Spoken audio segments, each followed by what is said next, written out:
તો દિલીપ સંઘાણીની પત્ર બાદ રાજકારણ ગરમાઈ ગયું છે ને કોંગ્રેસના નેતાઓએ પણ પત્ર મામલે સરકારને ઘેરી છે।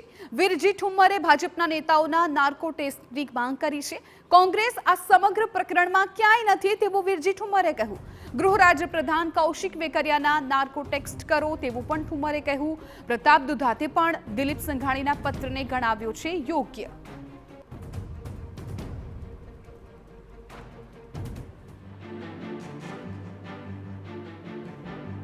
આ કેસ સાથે જોડાયેલા અન્ય 2-4 વ્યક્તિઓ કદાચ એ નામ ન આપ્યા હોય પણ હું તો નામ કહું છું કે સૌ પ્રથમ તો નાર્કો ટેસ્ટ હર્ષ સંઘવીનો કરવામાં આવે, કૌશિક વેકરિયાનો કરવામાં આવે, ભાઈ કાનપરિયાનો કરવામાં આવે અને ત્યાર પછી એમણે જે નામ આપ્યા છે, જે 7 નામ મનીષભાઈ આપ્યા છે, એમને દિલીપભાઈ પોતે સ્વીકાર્યું કે મારો પણ નાર્કો ટેસ્ટ કરવામાં આવે, એમનો પણ નાર્કો ટેસ્ટ કરવામાં આવે તો ખબર પડશે સ્વચ્છ છબી ધરાવવાની વાતો કરનારી ભારતીય જનતા પાર્ટી કેટલી સ્વચ્છ છે એ સાબિત કરવાનો સમય પાક્યો છે।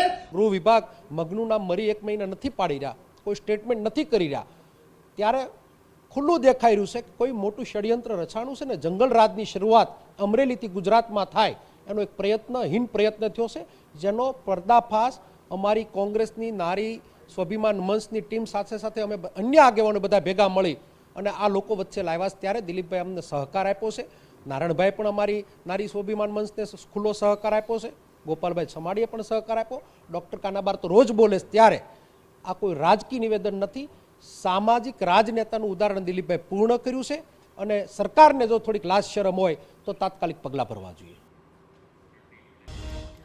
તો દિલીપ સંઘાણીના પત્ર બાદ પરેશ ધાનાણીની એક્સ પર પોસ્ટ, અમરેલીની આબરૂ બચાવોની ટેગલાઇન સાથે પોસ્ટ કરી છે। કલંકિત કરનાર ઘટના પાટીલ ગેંગનું જ ગુનાહિત ષડયંત્ર તેવું ધાનાણીએ કહ્યું। ગુજરાત ભાજપના ગુરુ અને બંને ચેલાઓના નાર્કો ટેસ્ટ કરાવો, ગુનેગારોને રાજકીય ફાંસીના માંચડે ચડાવો, ઘટનાની તપાસ સિટિંગ જજને સોંપવા ધાનાણીની માંગ।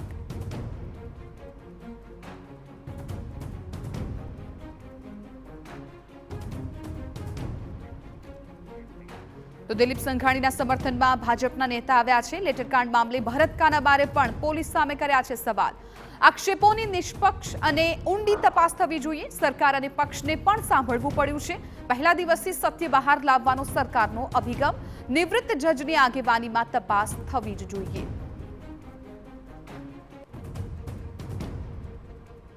બધાને સાંભળવાનું આવ્યું છે, પાર્ટીને પણ સાંભળવાનું આવ્યું છે, સરકારને પણ સાંભળવાનું આવ્યું છે, તો આ ઘટનાની પણ તપાસ થાય, કેમ કે ફ્રોમ ડે 1 ગુજરાત સરકારનો તો બહુ સ્પષ્ટ આ બાબતમાં અભિગમ રહેલો છે કે જે સત્ય બહાર આવે છે એના માટે જ અહીં પોલીસ તંત્ર, સ્થાનિક પોલીસની પોતાની એક કમિટીની રચના થઈ ફેક્ટ ફાઇન્ડિંગ, અને સાથે સાથે જ્યારે પાયલ ગોટી એના વકીલ સાથે ડીજીને ફરિયાદ કરી ત્યારે ડીજીએ પોતે નિલિત રાયને આ તપાસ સોંપેલી। એટલે સરકારનો પણ એક પ્રયાસ છે કે ભાઈ આમાં ખરેખર શું છે, સત્ય બહાર આવે। તો હું માનું છું કે દિલીપભાઈએ આગળ વધીને એમ કીધું છે કે હાઈકોર્ટના નિવૃત્ત અથવા સિટિંગ જજના દ્વારા તપાસ કરવા હોય તો મને લાગે એ વાત પણ બહુ સાચી છે।